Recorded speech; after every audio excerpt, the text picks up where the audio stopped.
Today we have another unboxing, and I have a new coffee grinder here with me. I have the new Turin CF64v. So this is a flatbed grinder.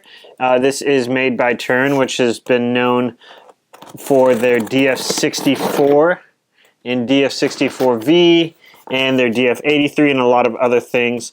This is sold by a company called Espresso Outlet. They did send this to me for review, and they get no say in this. And honestly, I didn't even sign anything, so I don't even have to make anything. But they have been a great company for me to work with in the past, and I'm just excited to see what this new grinder brings to play.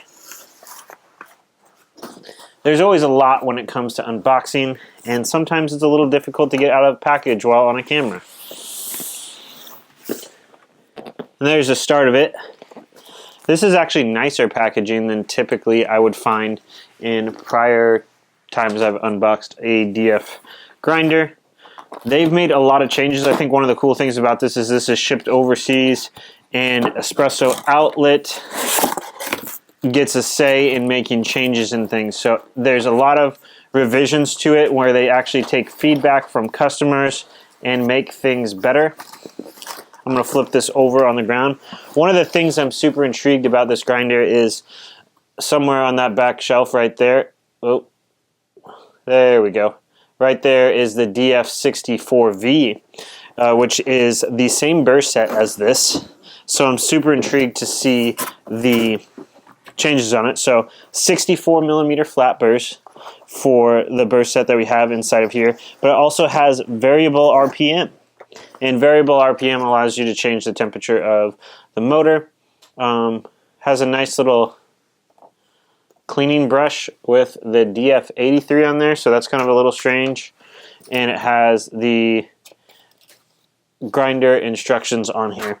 I think this comes in around $500, give or take. I'll have to look for sure. But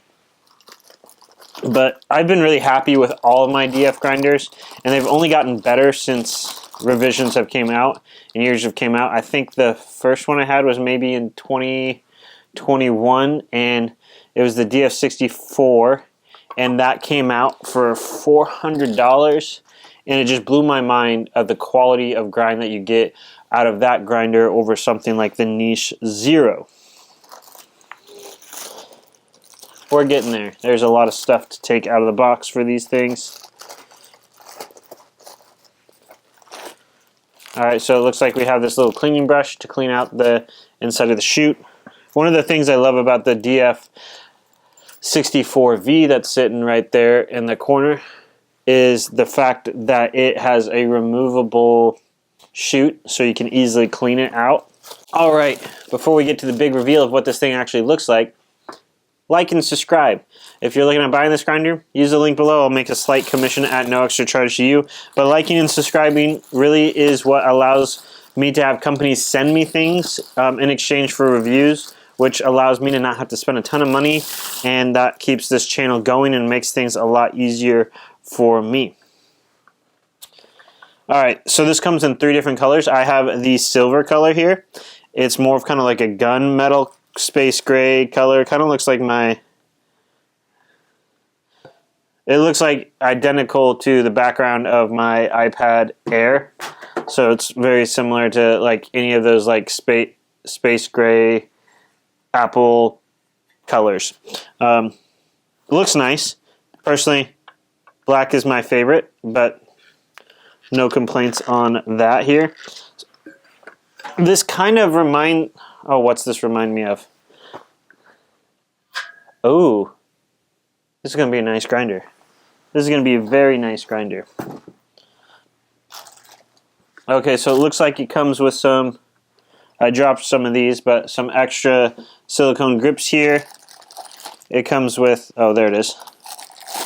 It comes with this nice upgraded metal catch cup with a little, it has a little pad on here, but the pad is kind of recessed in there. But that fits in nicely there. It has this little knocker on the side, and the variable RPM dial and a knob right there. So you can grind directly into a portafilter. So you can easily swap out the catch cup for a portafilter. And let's see real quick. And throw a portafilter in the hooks right here. So we have that knocker on the side to get all that static out. I'm assuming this is going to be anti-static, but we'll kind of figure that out as we go on here. But a nice aluminum cup. This is the nicest catch cup that I've seen from Turin. It's got the bellows that you get on a lot of grinders now to get rid of that retention.